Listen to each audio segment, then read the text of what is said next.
कैसे हैं आप सभी लोग। एक बार फिर से स्वागत है आपका हमारे YouTube channel study with Yogesh में।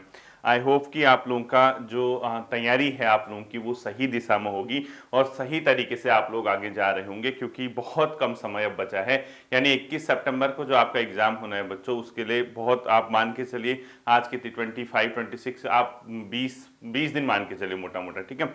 तो कहीं ना कहीं लास्ट समय में जो है बच्चों आप लोगों का जो एग्जाम है वो, क्योंकि 21 सितंबर को प्रस्तावित है और अंतिम समय में आप लोगों को सबसे ज्यादा जो फोकस करना होता है वो कहीं ना कहीं जो नए फैक्ट लाइक करंट अफेयर्स के हैं, चाहे स्टेट लेवल के हो, नेशनल हो, इंटरनेशनल हो, और कुछ ऐसी घटनाएं या कोई सरकार की योजनाएं जो हाल फिलहाल के दिनों में चर्चा में रही हो, वो सब चीजें आपको कवर करके जानी है। जैसे अभी क्योंकि ग्रेजुएट लेवल का एग्जाम है और इसके अंदर आप जैसे उत्तराखंड के परिप्रेक्ष्य में देखेंगे तो आप यूसीसी का आपको बहुत अच्छे से पता होना चाहिए। यूसीसी के बारे में कब लागू हुआ, कब विधानमंडल में पेश किया गया, कब राज्यपाल जी का अनुमोदन प्राप्त हुआ, ये सब चीजें आपको ध्यान रखनी पड़ेंगी। इसके अलावा जो 38वें राष्ट्रीय खेल है उससे संबंधित यहाँ पे तथ्य जो भी होंगे आपको वो सब ध्यान में रखना होगा, ठीक है।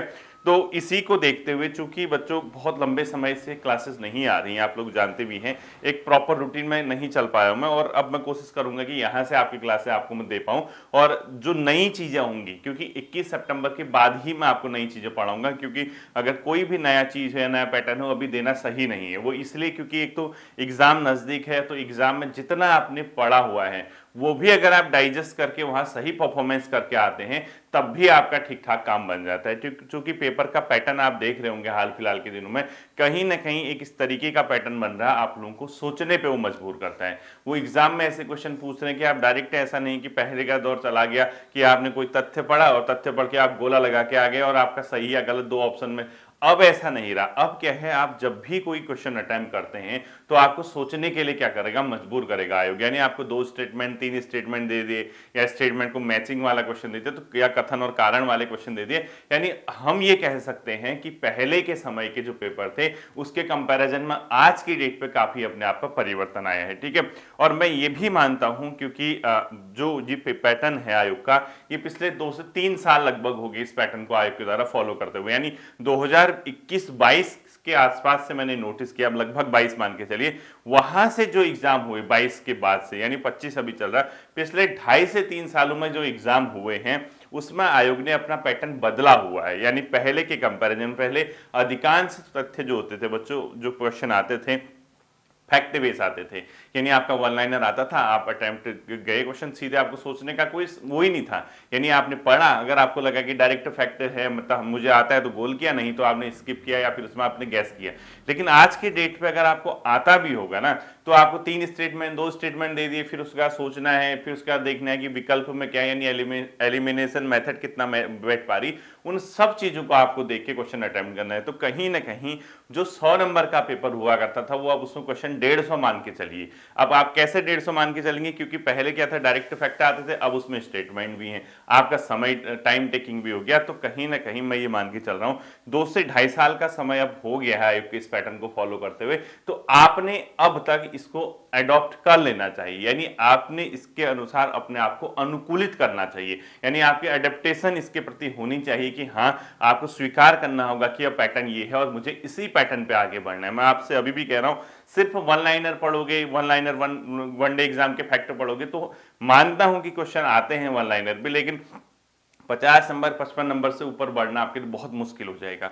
चयन के लिए आपको 70-75 नंबर बेसिकली आजकल चाहिए होते हैं, लगभग लगभग जो भी पैटर्न बनता है 70-72 नंबर तो लाते ही हैं बच्चे पढ़ने वाले, और उतना एग्जाम में जाता ही है स्कोर। तो कहीं ना कहीं उसके हिसाब से आपको देखना है। तो आप, मैं ये मान के चल रहा हूँ, मैं इतना पॉजिटिव आप लोगों के लिए हूँ कि मैं ये सोचता हूँ कि आपने इस तरीके से अपना एडेप्टेशन कर लिया होगा, यानी आप उससे इसके हैबिचुअल हो चुके हैं। तो अब कोई शिकायत करने से बेहतर ये होगा कि हमें उसी की तरीके से अपना क्या करना है, तैयारी करनी, उसी हिसाब से अपने परफॉर्मेंस को देने हैं। तो जो नई चीजें हैं या जो नए छात्र हैं, पहली पहली बार पढ़ रहे हैं, जिसका बीपीडीओ वीडियो नहीं है या बीपीडीओ वीडियो का एग्जाम है भी तो उन्होंने सिर्फ एक अनुभव के लिए फॉर्म भरा हुआ है, तो उनसे मैं कहूंगा कि जो नई चीजें होंगी, नई क्लासेज होंगी, मैं 21 सितंबर के बाद ही हम लोग उसको देखेंगे। लेकिन तब तक, जैसे क्योंकि एग्जाम नजदीक है, उत्तराखंड का करंट अफेयर्स है, जो हाल फिलहाल के दिनों में हुए या पिछले एक वर्ष के जो महत्वपूर्ण उत्तराखंड की घटनाएं हैं उसको एक रिवीजन मोड पे आप लोग कह सकते हैं, या उसमें जो एक प्रकार से किस तरीके से क्वेश्चन पूछ सकता है वो चीजें कवर करना है। नेशनल इंटरनेशनल करंट अफेयर्स है, या जो उसमें कुछ महत्वपूर्ण घटनाक्रम घटित हुए हैं या कुछ इस तरीके की चीजें जो उत्तराखंड सरकार के बजट में हो या केंद्र सरकार के बजट में हो, या कुछ ऐसा बच्चों जो बहुत एक प्रकार से ऐतिहासिक घटनाक्रम रहे हो, तो अगर आपके 2-4 क्वेश्चन भी इससे अगर आयोग पूछता है तो उससे कहीं ना कहीं आपको एक प्रकार से सफलता मिलती है। ठीक है, बाकी क्योंकि कम समय है बच्चों, कम समय में रिवीजन मोड ही आपको ऑन करना पड़ेगा। आप अनावश्यक किताबों को सेलेक्ट करके आप ये सोचेंगे कि यार नहीं मैं इससे भी पढ़ूं इससे भी पढ़ूं, आप परेशान हो जाओगे। आप नॉर्मल सी बात ही है, अब जो हो गया सो हो गया, जितना पढ़ लिया सो पढ़ लिया। अब आपको क्या करना है, प्रॉपरली एक रिवीजन मोड पे आना है बच्चों। 20 से 22 दिन अगर आप मेहनत करेंगे, ये 20 से 22 दिन भी बहुत होते हैं किन के लिए, जिसने पहले पढ़ा है। अब आप कहोगे सर तो ऐसा कह रहे हैं कि 20-22 दिन में भाई तो पढ़ तेरा एग्जाम निकल जाएगा, ये बहुत एक प्रकार से वैसी बात है, काल्पनिक बात है कि 20-22 दिन पढ़ के पहली बार में निकलेगा, या अभी तक पढ़ा ही नहीं अब पढ़ लो। आपने जिसने बच्चे ने तैयारी की हुई है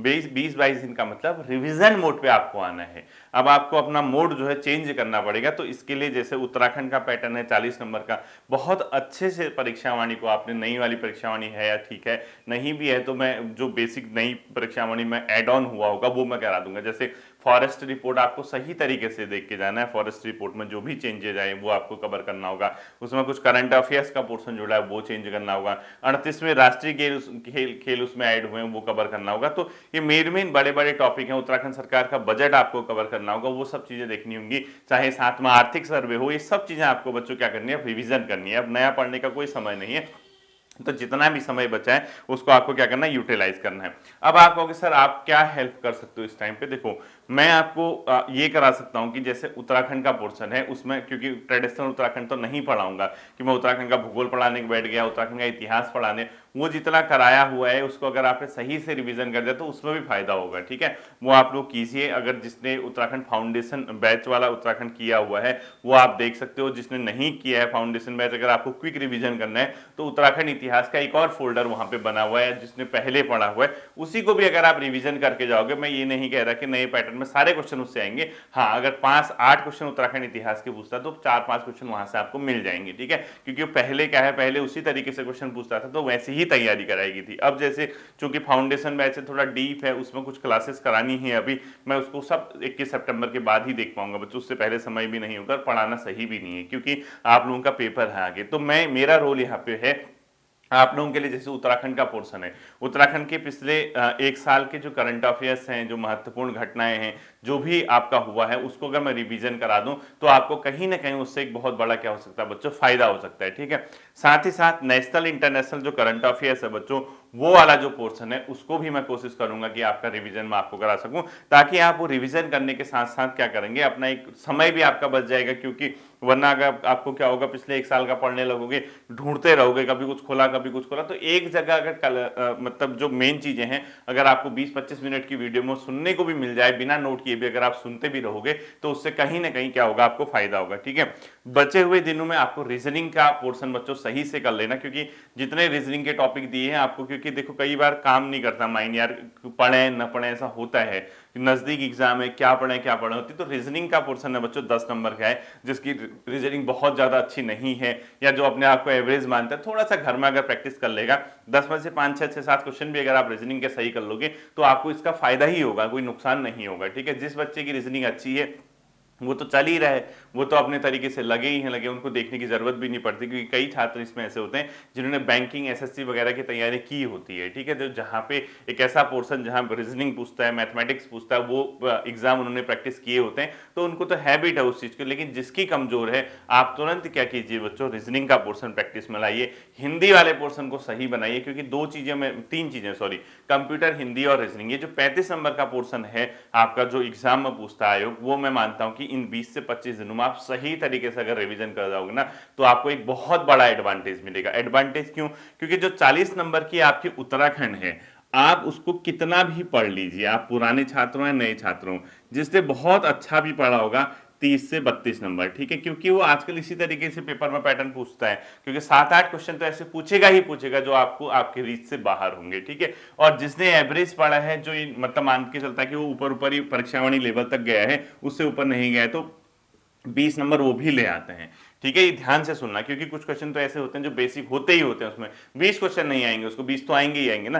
तो कहने का मतलब आप इसमें अब 20 से आगे बढ़ो तो आपको बहुत एक्स्ट्रा चीजें पढ़नी पड़ेंगी, 30-32 से आगे बढ़ो तो आप परेशान हो जाओगे कहां कहां से पढ़ते हो। इसीलिए मेरा कहने का मतलब है, उत्तराखंड का पोर्शन जितना आपने पढ़ा है वही डाइजेस्ट करके चले जाइए, वही पचा के चले जाइए, उसी के लिए पाचन तंत्र सही रखे तो वही आपका काम कर जाएगा। क्योंकि कई बार क्या होता है, आपकी स्टडी, आपकी मेहनत और आपने जो भी चीजें तैयार की हैं, एग्जामिनेशन हॉल में वो दिन जिस दिन आपका एग्जाम है उस दिन में आपका पढ़ा हुआ कितना था, आपका लक कितना है, ये भी बहुत मायने रखता है, ठीक है। हो सकता है कोई एक ऐसा छात्र जिसका मैं 20 लगा रहा हूं अनुमान, उस दिन उसका दिन था और ऐसा क्वेश्चन ही उसको वहां देखने को मिल जाए, जिसने वहां जो उसने पढ़ा था वही एग्जाम में देखने को मिल जाए। हो सकता है ये छात्र थोड़ा सा फंबल कर जाए, थोड़ा सा इससे जो ह्यूमन एरर हम बोलते हैं, कई बार टिक लगाने में गलत हो जाता है, कभी कुछ हो जाता है, तो हो सकता है उसके साथ ऐसा हो जाए। तो कहने का ही मतलब है, इसको ज्यादा समय देने की जरूरत नहीं, इसको आप रिवीजन मोड पे लाइए, क्योंकि बहुत बड़ा सिलेबस है,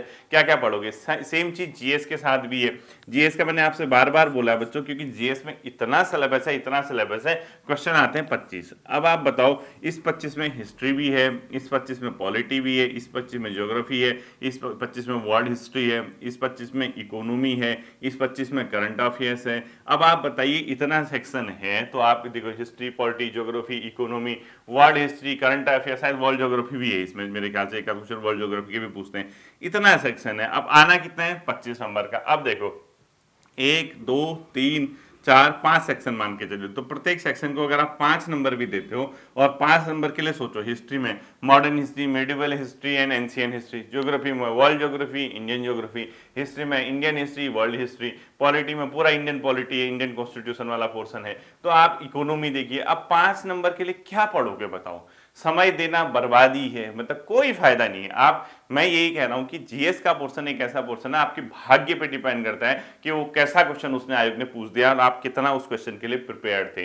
तो मैं यही आपसे कहूंगा, क्योंकि लास्ट का समय है प्रैक्टिस, सिर्फ प्रैक्टिस कीजिए। आप घटना चक्र की प्रैक्टिस कीजिए, अगर आपके पास घटना चक्र की किताब, उसके एमसीक्यू लगाइए, और एमसीक्यू लगाने के बाद अगर आप देखेंगे कि आप घटना चक्र के एमसीक्यू में ठीक ठाक हैं, कंफर्टेबल हैं, या लूसेंट के एमसीक्यू में कंफर्टेबल है, तो वही वहां एग्जाम में करके जाइए, ठीक है।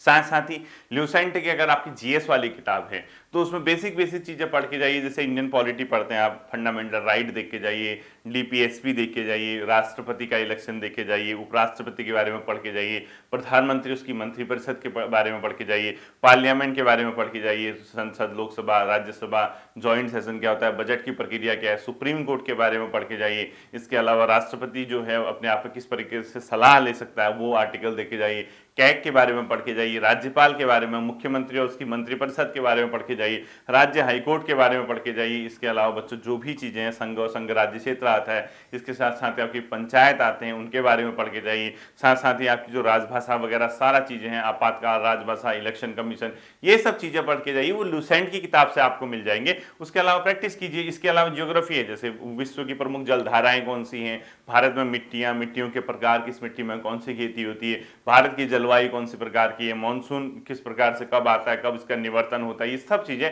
ये लूसेंट। मैं तो यही कहूंगा बच्चों, आपका जो समय है कम है, अगर आपने लूसेंट जीएस पढ़ते हो उसके साथ घटना चक्र एमसीक्यू लगाइए, और क्या कर सकते हो बताओ। ये तो मैं सीधा सीधा कहूंगा, लास्ट 20-25 दिन है, लूसेंट की जीएस पढ़िए, उसके साथ साथ घटना चक्र के एमसीक्यू लगाइए। ये दो चीजें अगर आप कर गए तो जितना इससे आना है उतना ही आप कर पाओगे बच्चों। इससे बाहर की चीजें आपके लिए अभी पढ़ना बहुत रिस्की है, क्योंकि आप ना पढ़ पाओगे ना आप इतना आपको पढ़ना चाहिए, क्योंकि देखिए मैंने आपको समझा दी है, ठीक है। और रिवीजन का जो तरीका है बच्चों, उत्तराखंड डाइजेस्ट करके जाइए, जो पढ़ा है उसको पढ़िए, करंट अफेयर्स को देखिए, बाकी कुछ नहीं करना, भाग्य भरोसे जाइए। क्योंकि कई बार क्या होता है, आप जो, क्योंकि वनडे एग्जाम है, पता है नहीं क्या आएगा, तो आप खाली समय दोगे। इससे अच्छा ये करो कि जो 35 नंबर का पोर्शन है, जिसके अंदर आपका हिंदी है, जिसके अंदर आपकी रीजनिंग है, और साथ साथ ही जिसके अंदर आपकी कौन सी चीज है तीसरी बच्चों, जो कंप्यूटर है, इन 3 सेशन को बहुत बेहतर तरीके से अगर आप करके जाएंगे तो आपके एग्जाम में आपको बहुत ज्यादा फायदा होगा, ठीक है।